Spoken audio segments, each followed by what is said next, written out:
علماء کے پاس لوگ آتے ہیں، اپنی ضرورتیں بیان کرتے ہیں، مشکلات بیان کرتے ہیں اور دعا کی، ذکر کی، ورد کی درخواست کرتے ہیں۔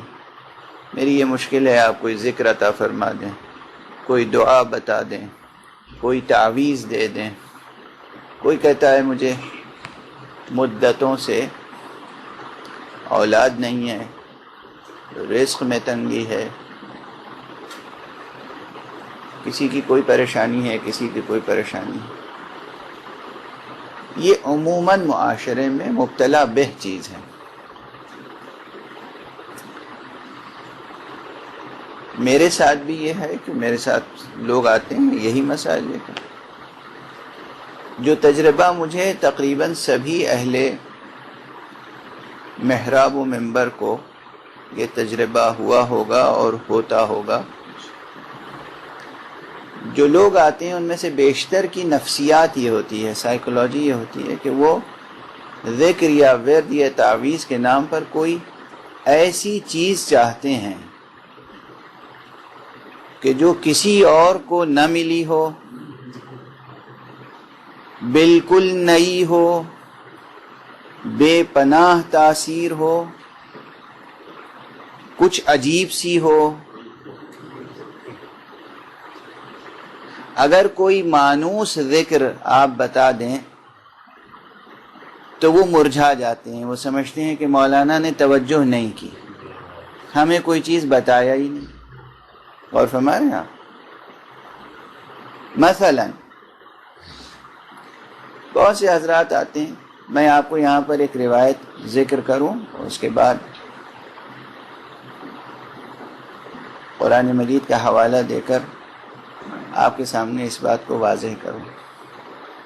میرے پاس بہت سے حضرات آئے کہ مولانا شادی ہو گئی اور ایک مدت گزر گئی مگر ابھی تک اولاد سے محروم۔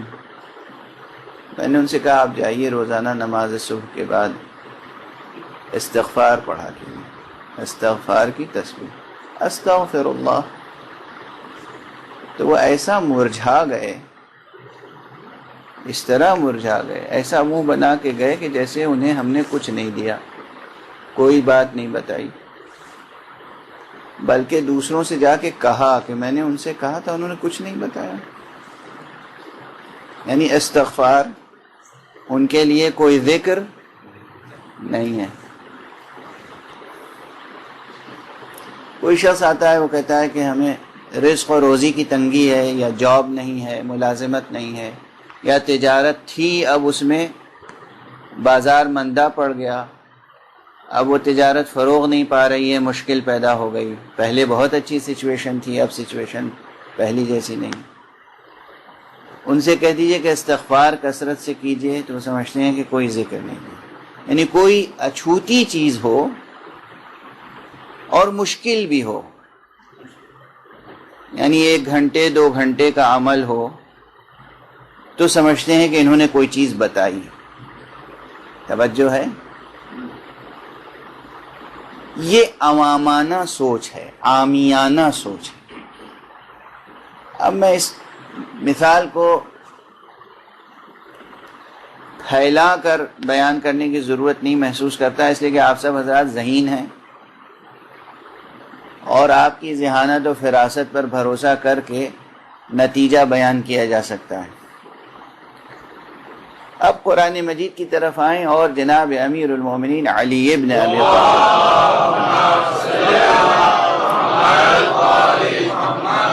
علیہ الصلاۃ والسلام کی اس روایت پر توجہ فرمائیں کہ حضرت جب ان کا خلافت ظاہری کا زمانہ تھا، عام اصطلاح میں، اور آپ کوفے میں تشریف فرما تھے، جناب ابن عباس ان کے پاس بیٹھے ہوئے تھے۔ جناب ابن عباس بھی معمولی شخصیت نہیں ہے، تمام مسلمان انہیں حبر الامہ کا لقب دیتے ہیں۔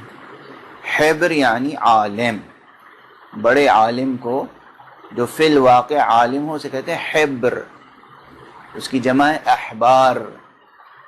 قرآن مجید میں بھی یہ کلمہ آیا ہے، حبر الامہ.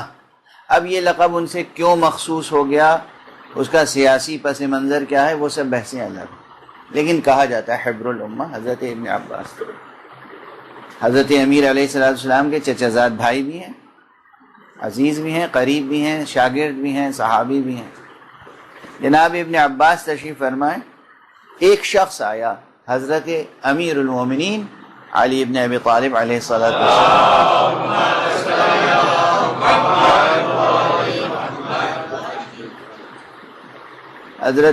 حضرت سے اس نے درخواست کی، یہی درخواست، یا امیر المومنین اولاد نہیں ہے. آپ نے فرمایا جاؤ کثرت سے استغفار کرو. چلا گیا. اس کے بعد چند حضرات آئے اور انہوں نے کہا کہ یا امیر المومنین ہمارے شہر میں بارش نہیں ہوئی، اور بارش نہ ہونے کی وجہ سے زراعت برباد ہو گئی. حضرت نے فرمایا جاؤ کثرت سے استغفار کرو. اس کے بعد کچھ لوگ آئے دوسرے شہر سے، ظاہر یہ حکومت کا زمانہ ہے، کوئی یمن سے آ رہا ہے، کوئی مصر سے آ رہا ہے، کوئی بحرین سے آ رہا ہے، کوئی عراق سے آ رہا ہے، کوئی ایران سے آ رہا ہے. جہاں تک مملکت اسلامی ہے سب رجوع کر رہے ہیں جناب امیر المومنین علیہ الصلوۃ والسلام سے.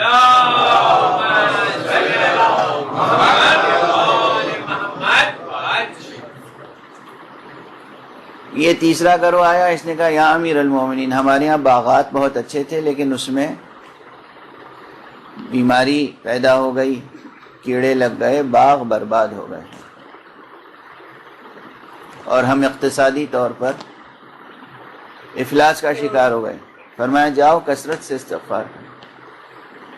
اسی طرح 5 مختلف مسائل لے کر مختلف گروہ آئے، ہر ایک کو آپ نے فرمایا جاؤ کثرت سے استغفار کرو. جب 5واں گروہ گیا ایک ہی نشست میں ایک ہی دن، اب جناب ابن عباس سے رہا نہیں گیا، کہ یا امیر المومنین، ہر ایک کا مسئلہ الگ تھا، جواب ایک.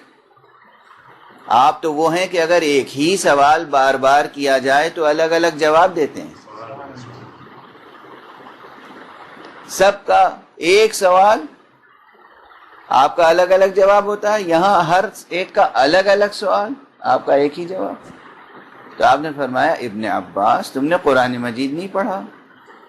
قرآن مجید میں سورہ مبارکہ نوح میں کیا فرمایا ہے پروردگار نے؟ جناب نوح کی زبانی قلت استغفروا ربکم انہ کان غفارا، استغفار کرو، پروردگار بہت بڑا غفار ہے، یعنی آخرت میں مغفرت ہے. یرسل السماء علیکم مدرارا، اور دوسرا اثر استغفار کا یہ ہوگا کہ تمہارے اوپر بارش ہوگی، بے پناہ آسمان سے بارش ہوگی. وَيُمْدِدْكُمْ بِأَمْوَالٍ وَبَنِينَ، اور تمہاری مدد کرے گا مال سے اور نسل سے، اولاد سے. وَيَجْعَلْ لَكُمْ جَنَّاتٍ وَيَجْعَلْ لَكُمْ أَنْهَارًا، اور تمہارے لیے باغ عطا کرے گا، نہریں عطا کرے گا. یہ سن کے جناب ابن عباس نے کہا یا امیر المومنین ہمیں ایسا لگتا ہے کہ آج سے پہلے یہ آیت نظر سے گزری ہی نہیں تھی. قرآن مجید کی آیت ہے سورہ مبارکہ نوح کی، جس میں ایک عمل کیا؟ استغفار، اور اس کے 5 فوائد وہیں لکھے ہوئے ہیں. تم استغفار کرو، اس کے نتائج کیا ہوں گے؟ 5 نتائج اس ایک مقام پر ہیں، باقی قرآن مجید میں دوسرے مقامات پر اور بھی فوائد ہیں، لیکن ایک عمل استغفار کا فائدہ یہ ہے کہ آخرت میں بخشش ہوگی، دنیا میں بارش، رحمت، باران رحمت، باغات، نہریں، مال، اولاد. اور ابن عباس کہتے ہیں یا امیر المومنین ہمیں ایسا لگتا ہے کہ اب سے پہلے یہ آیت نظر سے گزری ہی نہیں تھی. ایک عمل استغفار. پھر اب اس استغفار کا صیغہ کیا ہو؟ جملہ کیا ہو، کون سا استغفار پڑھیں؟ کچھ استغفار ایسے ہیں کہ صفحے بھر کی یا 2 صفحے کی دعا ہے، یا اس سے بھی طویل دعا ہے۔ یہ منحصر ہے کہ مکلف یا انسان داعی، دعا کرنے والا، اس وقت اس کے اپنے ظاہری اور باطنی، داخلی اور خارجی حالات اور کوائف اور شرائط کیسے ہیں۔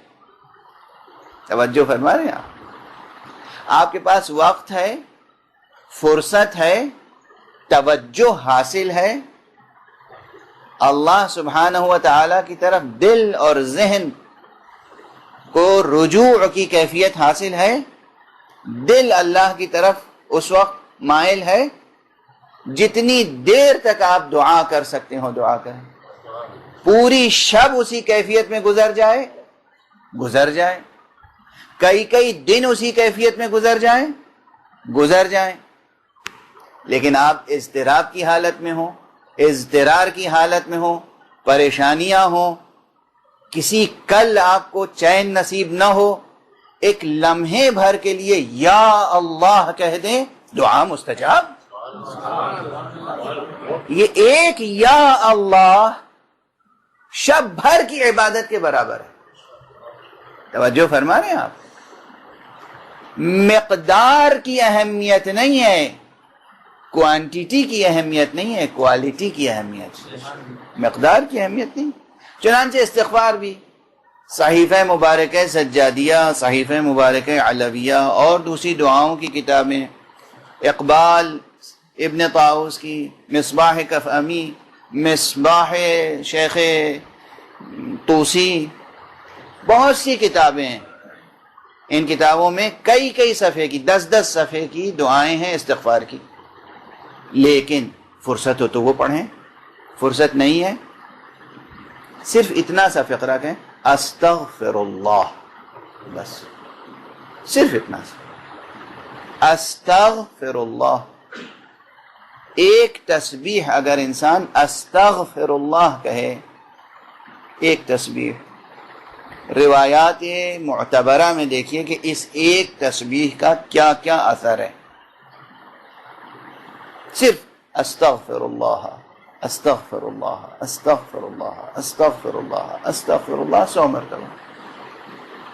دوسرا صیغہ اس سے ذرا بڑا ہے، استغفر اللہ واتوب الیہ، فرصت ہو یہ کہیے۔ تیسرا صیغہ اس سے ذرا بڑا ہے، استغفر اللہ ربی واتوب الیہ۔ چوتھا صیغہ اس سے بڑا ہے، استغفر اللہ الذی لا الہ الا هو الحی القیوم واتوب الیہ۔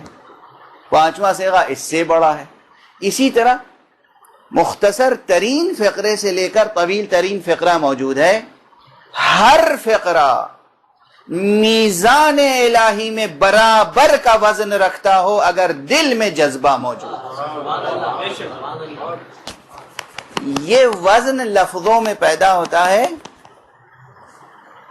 لفظوں کا اپنا کوئی وزن نہیں ہے، ورڈز، الفاظ، ان میں کوئی ویٹ نہیں ہے۔ ویٹ کہاں سے آتا ہے؟ نیت سے آتا ہے، قصد سے آتا ہے، ارادے سے آتا ہے۔ اور ہمارے یہاں الفاظ میں کوئی وزن نہیں ہے۔ ہزاروں صفحات اگر ریاکاری سے ادا کیے جائیں، ہزاروں الفاظ، ان کی کوئی قیمت نہیں، کوئی وزن نہیں ہے۔ اور ایک لفظ پورے اخلاص کے ساتھ ادا کر دیا جائے، ایک لفظ، اس کی بے پناہ تاثیر۔